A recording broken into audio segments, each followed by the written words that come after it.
ocasión vamos a continuar con Adrián von Speyer. Este texto, La palabra se hace carne, en la página 156, donde ahora va a comentar el capítulo 1, versículo 14b, que es: y nosotros hemos visto su gloria.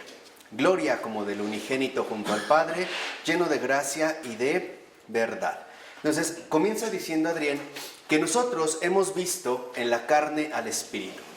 O sea, hemos visto en lo visible lo invisible. Hemos visto en el hombre a Dios. Hemos visto en el Hijo al Padre.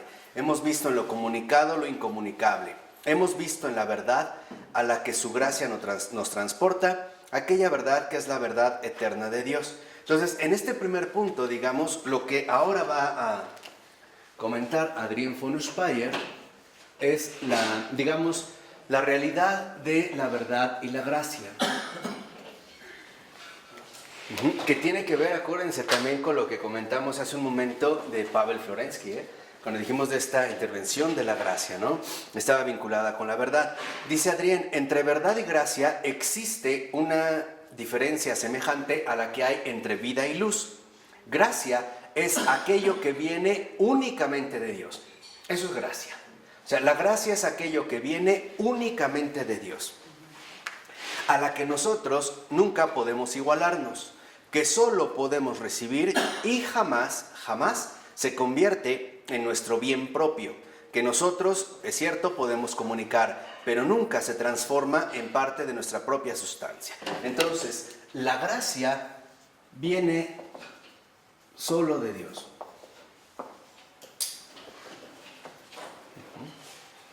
Este es, digamos, el ámbito de la gracia. La gracia en cuanto tal viene solo de Dios y nosotros la podemos recibir y también compartir, pero jamás será algo que se convierta en, digamos, nosotros mismos, ¿no? Ahí, digamos, estaría la parte central de la gracia. Entonces dice, la gracia permanece siempre junto a Dios, aun si nosotros la comunicamos. O sea, la gracia que Dios nos da, aunque nosotros la comuniquemos o la apliquemos, es algo que viene exclusivamente de Dios. Podríamos decir, la gracia en este sentido es algo no humano. Son las gracias que el Señor nos ha dado a cada uno con ciertos dones que, aunque la comuniquemos, la transmitamos, etcétera, no es algo de lo que nos podamos apropiar, ¿no?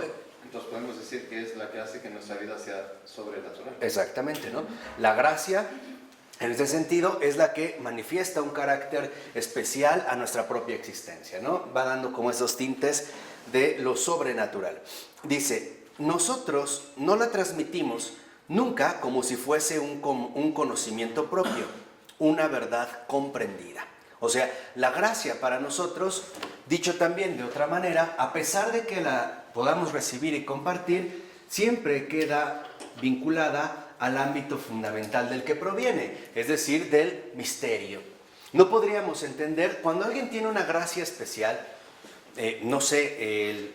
la gracia del discernimiento o el escrutar los corazones, y tú le preguntas a una persona que a la luz de la verdad sabe que tiene esta gracia y le preguntas cómo le hace,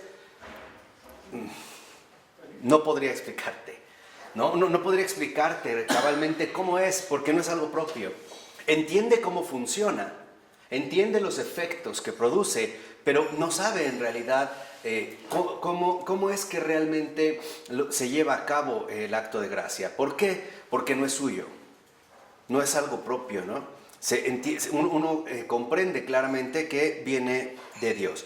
En cambio, la verdad sí pertenece tanto a Dios como a nosotros. La verdad, aquí en este sentido, es una pertenencia en común, es una pertenencia común. Pertenece tanto a Dios como al hombre, a diferencia de la gracia, ¿no? Y dice en ese sentido Adrián, no podemos rechazar la gracia de Dios, pero sí podemos rechazar a Dios. O sea, la gracia de Dios no la podemos rechazar, pero sí podemos rechazar a Dios. Podemos rechazar transferirnos al estado que la gracia quiere conferirnos, en el que la gracia se transforma para nosotros en verdad. Entonces, ¿qué significa esto en un primer momento? Que yo no puedo rechazar la gracia, porque me es dada por Dios, pero yo sí puedo rechazar al que me la ha dado. Por ejemplo, aquellos que se atribuyen sus cualidades a sí mismos, ¿no? O que consideran que eso es algo que ellos han poseído, que han llegado a tales situaciones o condiciones de vida únicamente por medio de su propio esfuerzo. O sea, por así decirlo, quieren quedarse con la gracia, pero sin el dador de gracia. No reconocer finalmente, en este sentido, de quién proviene. Y por lo tanto, se rechaza, digamos, el estado al que la gracia quiere transmitirnos, ¿no? La gracia, podríamos decir, en este sentido, también corresponde con un estado. Por eso se habla de estado de gracia, ¿no? ¿De qué manera? Por ejemplo, yo realmente permito que esta gracia se vaya, digamos, involucrando profundamente en mí, sin que yo lleve a cabo algún tipo de rechazo. Dice, en las comunicaciones ocasionadas por la gracia, todo viene únicamente de Dios y el hombre no es consultado. ¿Qué quiere decir? Que la gracia Dios la dona, ¿no? La transmite.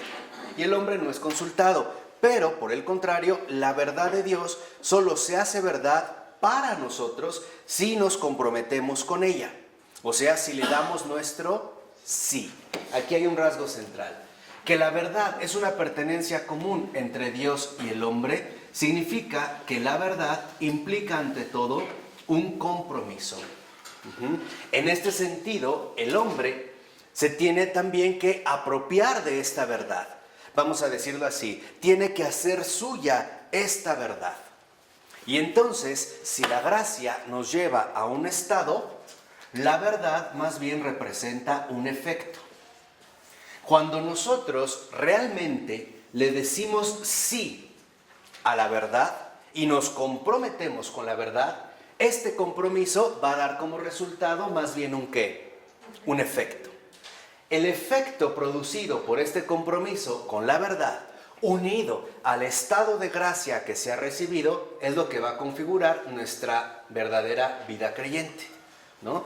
Podríamos decir, es lo que realmente va a delinear nuestra vida de creyentes.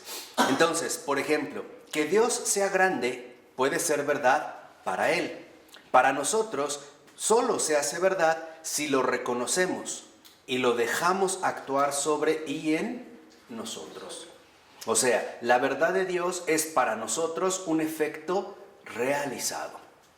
Cuando alguien realmente acepta la verdad, entonces esta aceptación va a producir en él un determinado efecto.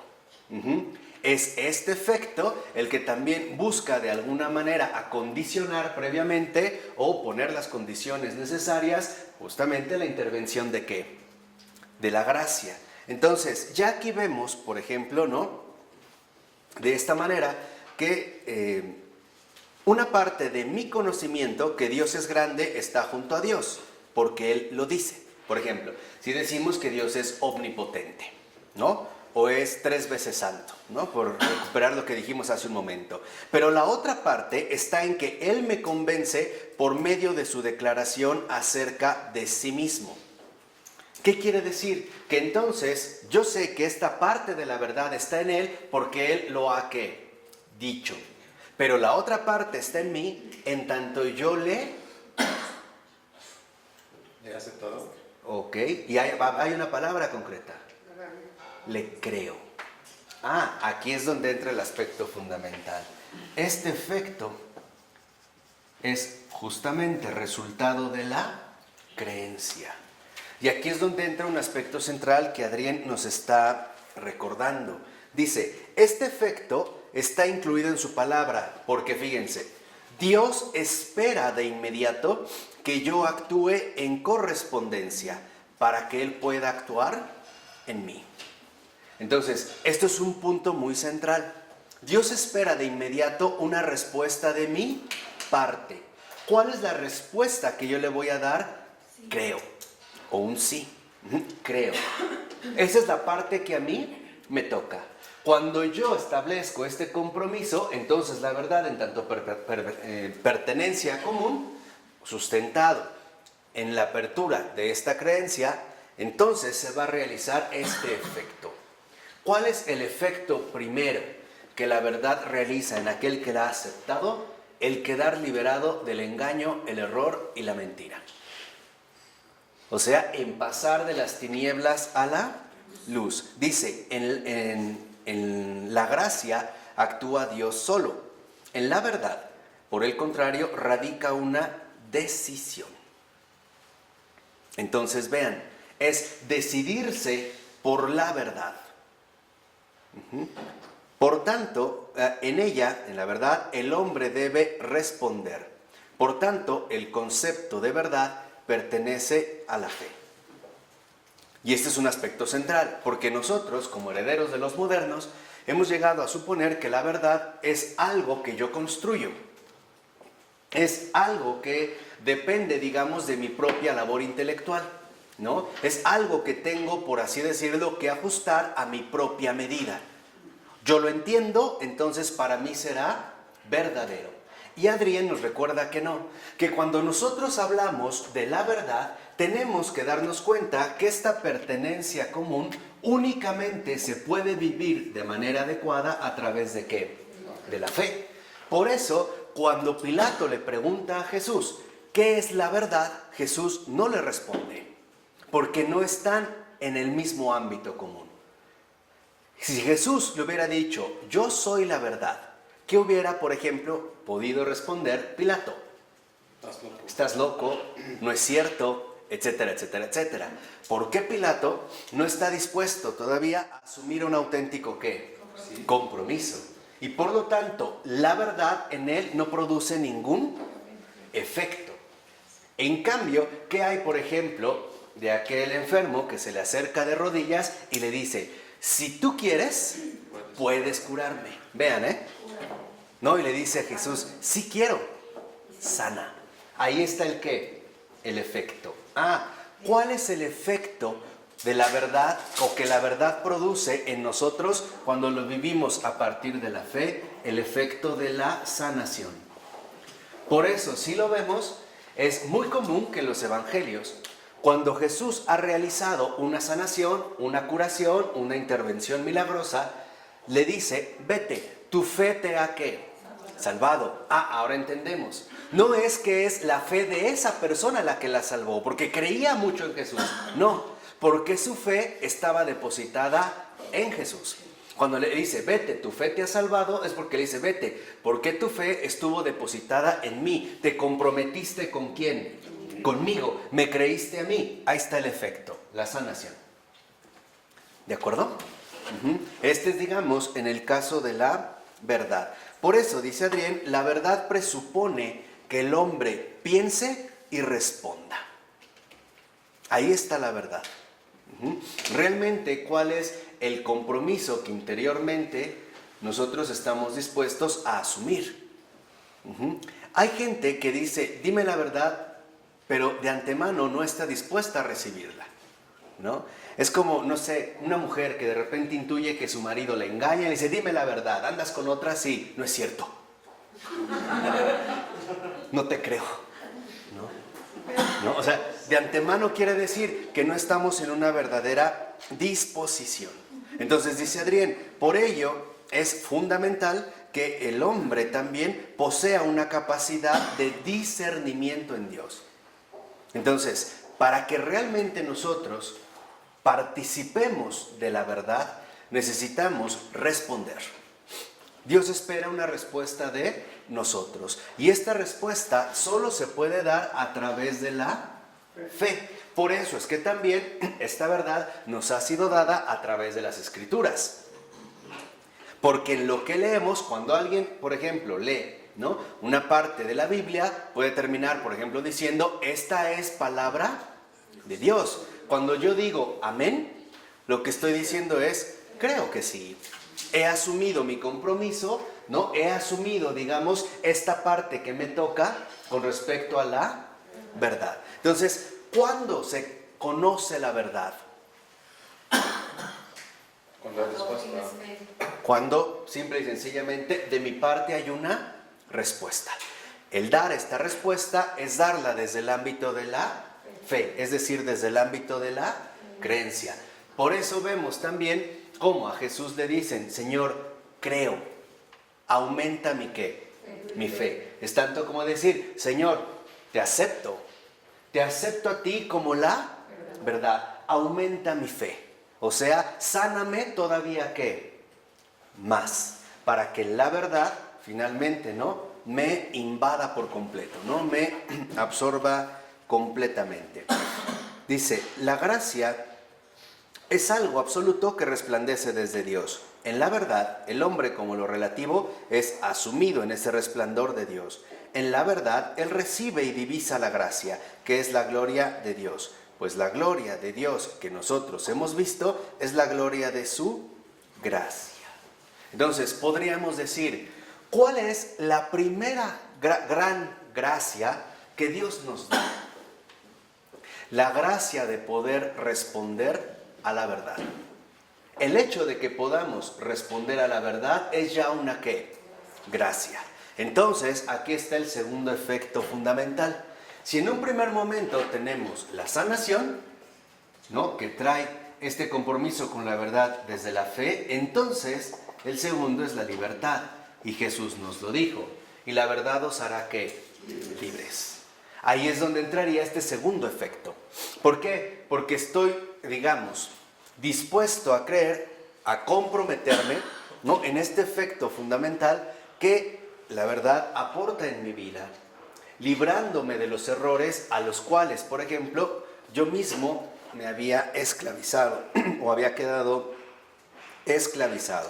Por eso esta gracia, ¿no?, va a producir en nosotros un estado adecuado para que estemos en condiciones de recibir la verdad. Ahora, ¿qué es entonces aquello que obstaculiza el recibimiento de la verdad? El pecado. Entonces, si pusieron mucha atención, como yo sé que sí, en lo que comentamos hace un momento, veremos que entonces, en efecto, aquí el problema principal consiste en lo siguiente. En la medida en la que nosotros nos desligamos de la verdad, es decir, nos apegamos al pecado, será la medida en la que podremos ir respondiendo cada vez menos a la ¿qué? A la verdad. De tal forma que llegará un momento en el que esta reiteración del pecado se convertirá para nosotros en la única verdad posible. Hasta llegarnos a convencer, por ejemplo, de que las cosas son justamente ¿qué? Así. Tú ve a una persona cuando está ya inmersa en un cierto pecado, está convencida plenamente de que está en lo correcto. Y es prácticamente imposible hacerle ver que no es así. Entonces, lo que vimos con Florensky aquí se confirma desde otra dimensión. La gracia, justamente lo que realiza es la anulación del pecado en nosotros como influencia dominante. ¿Sí? O sea, la gracia, por así decirlo, es lo que busca quitarle esta influencia que el pecado puede tener en cada uno de nosotros. ¿Para qué? Para que seamos libres, finalmente, para responder a la verdad y por lo tanto a la salvación. Esto conlleva entonces que veamos una dinámica fundamental, ¿no?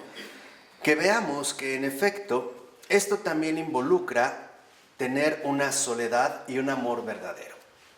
¿Por qué? ¿No? Nos podríamos preguntar en este primer momento. Porque como dice Adrián, para que yo pueda responder a la verdad, tengo que renunciar a mí mismo. En el sentido de que tengo que reconocer y responder ante algo infinitamente más grande que yo. Dice, por ejemplo, si un hombre quiere tener un hijo, debe perder parte de su sustancia. Debe entregarla y dejar que una mujer la lleve en sí. O sea, para ser de a dos, debe hacerse solitario. Debe, en este sentido, de renunciar a sí mismo, ¿no? Tiene que darse así. Dice, análogamente, la mujer debe, para hacerse sola, por ejemplo, en el tiempo del embarazo y en el de la maternidad, que en general es un tiempo de soledad, y es cierto, asumir la semilla del otro. Ella recibe y concibe lo ajeno que es del varón, la otra sustancia, y la deja madurar en soledad. Luego, ella misma debe entregar la esencia extraña para poder ser otra vez de a dos. O sea, lo que ella restituye para ser en comunidad es lo propio. ¿No? Podemos decir, cuando una mujer, por ejemplo, está embarazada, en efecto, esto involucra a vivir en esta soledad. Y a veces hasta vienen reclamos. Tú porque no sabes lo que es esto, lo que me canso, no puedo respirar, y hasta hay como una especie de ansiedad. Pero es por la parte que le toca. El hombre también tiene que llevarlo a esta soledad, ¿no? Tiene, por decirlo así, que renunciar a sí mismo para obtener una fecundidad mayor. Dice, lo mismo es lo que se continúa en la comunidad. Yo debo, para pertenecer a la iglesia, entregarme a mí mismo. Entonces yo no estoy más solo, sino que soy un miembro. Pero antes debo recibir de la iglesia lo extraño. ¿Qué es lo extraño? Lo que no me pertenece. ¿Qué es finalmente lo que no me pertenece? La verdad. Entonces aquí es donde encontramos este aspecto fundamental. El hecho de que la verdad corresponda al ámbito de la fe y por lo tanto esté involucrado con el ámbito de la creencia es porque el hombre, ¿no?, en general, lo que necesita es reconocer que la verdad es algo que él no posee y que él necesita recibir. ¿Sí me explicó? ¿No? En esta actitud, por eso, asumir a la postura de una respuesta, ¿no? El acceder justamente a esta verdad. Cuando esto se da, entonces, dice Adrien, lo que nosotros podemos percibir es que la relación fundamental que se vive entre verdad y gracia, por así decirlo, se podría resumir de la siguiente manera. La gracia es este estado que el Señor quiere para cada uno de nosotros. Esa es la gracia, ¿no? Es el estado que el Señor quiere para cada uno de nosotros. Tenemos un primer momento, el estado. Este estado es también liberarnos de las ataduras al error para que nosotros estemos en condiciones de poder recibir la verdad. ¿Qué quiere decir? Que el Señor, a través de su gracia, justamente lo que nos abre es la posibilidad de vivir un auténtico estado de creencia, ¿no? Acuérdense también de cuando Jesús va con los discípulos de Emaús. Dice, y de repente, ¿no?, el Señor parte el pan y se les abrieron, ¿qué?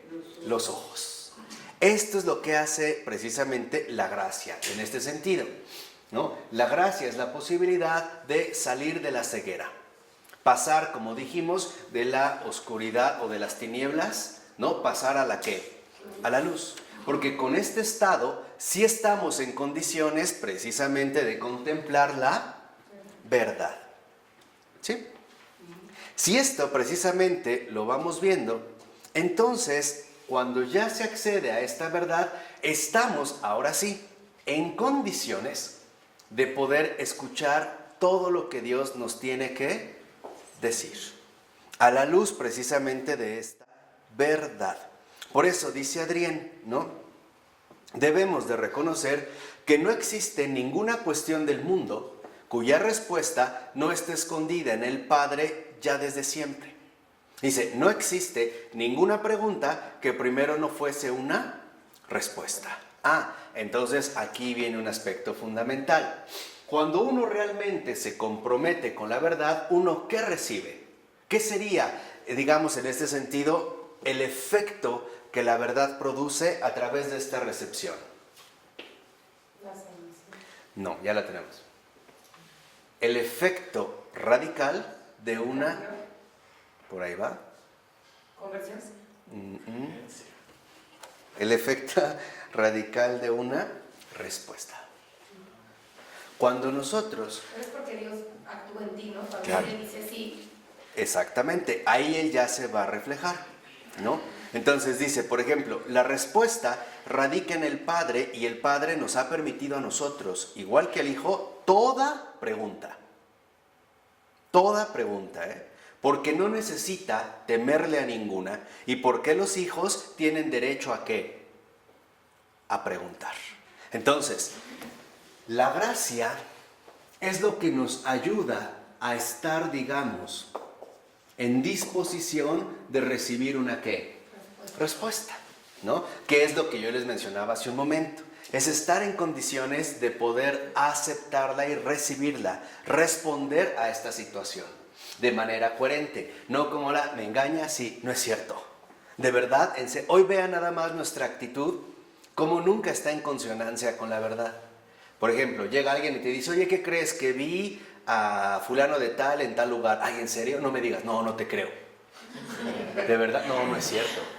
¿Sí? No. Sí, o alguien te habla y te dice, oye, te digo la verdad. Neta, ¿en serio quieres la verdad? Sí, ya dímelo, pero la verdad, ya lo que es. O sea, que siempre nos estamos como engañando, ¿no? Mutuamente. Entonces, por esta ocasión queremos ser los buena onda, las buenas personas, y te voy a decir la verdad. No tiene nada que ver con esto. Es el efecto principal de una respuesta. Dice, el Padre responde cada una de nuestras preguntas. Todas. Pero muchos de nosotros no escuchamos la respuesta, porque no estamos en el estado requerido para comprender la respuesta. Entonces, ¿qué es la gracia? Y este es un aspecto fundamental. Un estado, sí, pero ¿de qué? De comprensión. Cuando uno está en estado de gracia, no es porque uno sea un fariseo purificado, no, enteramente puro. No, cuando uno está en estado de gracia es porque uno está en un estado adecuado de comprensión. Y entonces uno puede comprender las respuestas que Dios le está ofreciendo continuamente. Cuando esta gracia no es asimilada, es desaprovechada por negligencia o por lo que quieran, también en la misma medida lo que va a ir desapareciendo es nuestra capacidad de ¿qué? De comprensión, llegando al punto donde entramos en una confusión nefasta y llegamos a decir, es que no sé por qué Dios obra así en mi vida o la de los demás. Y en lugar de tener luz, nos empezamos a dirigir ¿hacia dónde? A las tinieblas. Dice, yo puedo preguntarle a Dios lo que quiera, porque Él me regala la posibilidad y el poder de preguntar. Entonces, se supone que cuando nosotros hacemos una pregunta, es porque estamos capacitados para asumir la respuesta, sea la que sea. Por eso yo a veces les he dicho a mis niños, a mis alumnos, que primero se den cuenta si están capacitados para plantear las preguntas que realizan. ¿Es como la obediencia? No, es más como... No es más que comprensión la gracia. En el caso de María, llena eres de gracia, llena eres de amor de Dios, amor que comprende. No, sí, claro. Pero aquí, digamos, en esta perspectiva, que lo vemos es, la manera en la que actúa la gracia es darnos este estado de comprensión. De conciencia, ¿verdad? Sí, esta conciencia abierta según Dios. Más que como la obediencia, sería como la disposición a obedecer. Como el aceptación de lo que Dios quiera. Sí. Para la vida tuya y la de los demás. No. Sin preguntas, sin, aceptación. Claro. Entonces, cuando esto, digamos, se empieza a asimilar, lo que vemos es que, como dice Adrián, pero puede ser que sus respuestas sean mal comprendidas o interpretadas como inexistentes, como no proferidas, como si nunca las hubieran dicho, porque el hombre no las escucha. ¿Qué quiere decir? ¿Que Dios siempre nos responde o no?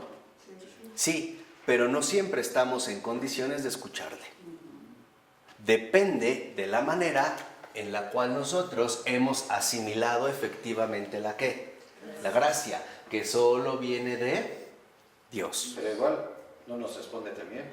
Pero es lo que dice Adrián. Pero el silencio es ya una respuesta. Claro, siempre responde. Dice Adrián, el silencio es ya una ¿qué?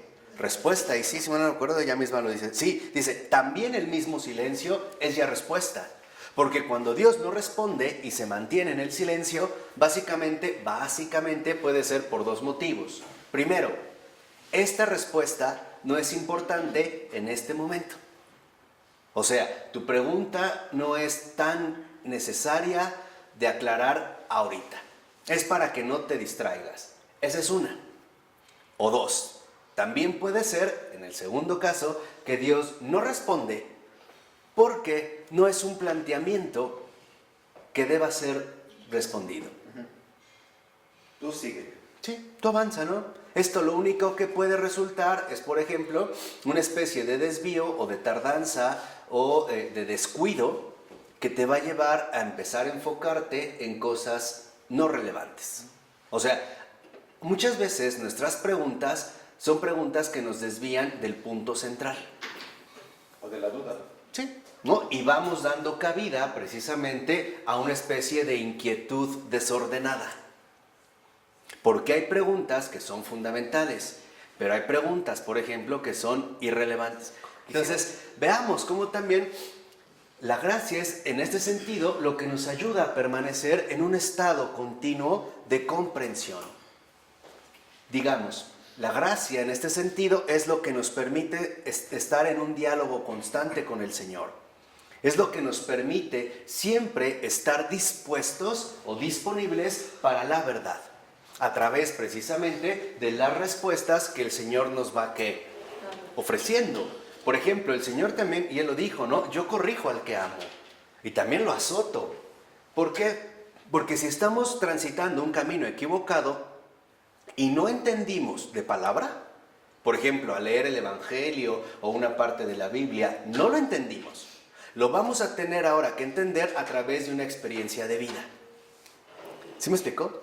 Es un poco como la mamá o el papá, que si ve que el niño está corriendo un peligro, le dice, vete de ahí, te vas a caer, No, va y lo nalguea, te lo dije.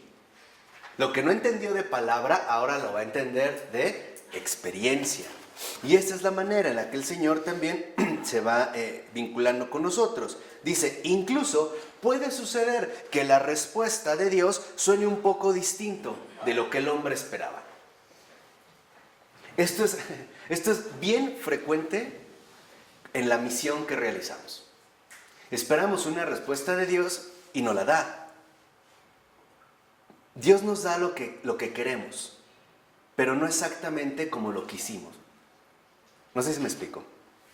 O sea, sí nos da lo que queremos, pero no es exactamente como nosotros lo queríamos, ¿no? Y ahí podemos empezar como a tantear, como a marear. Dice, y en realidad la respuesta es adecuada. El que no es adecuado a la respuesta es el hombre, porque no ha asimilado la gracia suficiente.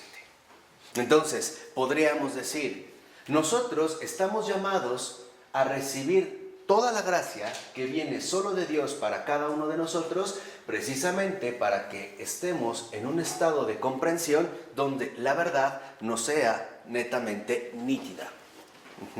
En este sentido también podríamos decir consoladora. Entonces, dice en último término Adrián, por ello es que cuando no estamos en condiciones de recibir la respuesta o no escuchamos la respuesta, lo que vamos a tratar de obtener son falsas explicaciones. Por ejemplo, claro, es que Dios no me respondió porque no me quiere, porque no me escucha, porque no le importo, y con todas las cargas afectivas que esto va a llevar. Y nos dice en último término Adrián, pero lo que debemos de reconocer es que Dios siempre nos responde, pero los pecados son lo que impiden nuestra comprensión. Entonces podríamos decir de manera muy muy breve, la verdad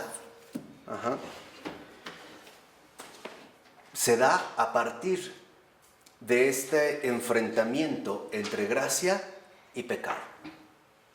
El Señor nos da la gracia para quedar libres del pecado, ¿no? Quedar, digamos, liberados de esta influencia negativa. Acuérdense de la voluntad maligna, ¿no? Que vimos hace un momento. ¿Para qué? Para que seamos libres desde la verdad, para la verdad.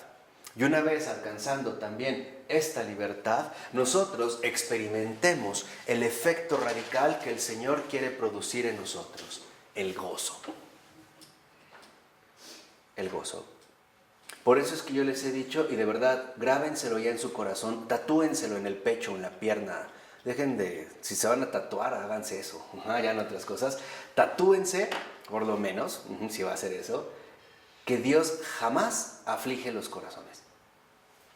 Jamás. Y la verdad siempre provoca el gozo en el alma de la criatura. Siempre. ¿Por qué? Porque Dios es bueno. porque Dios siempre es bueno.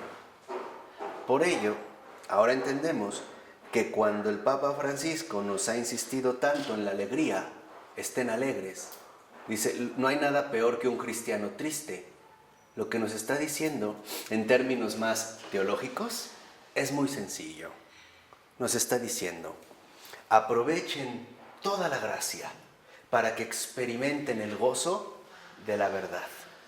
Y juntos alabemos a Dios nuestro Creador, Padre, Hijo y Espíritu Santo. ¿De acuerdo? En nombre del Padre, del Hijo y del Espíritu Santo. Amén.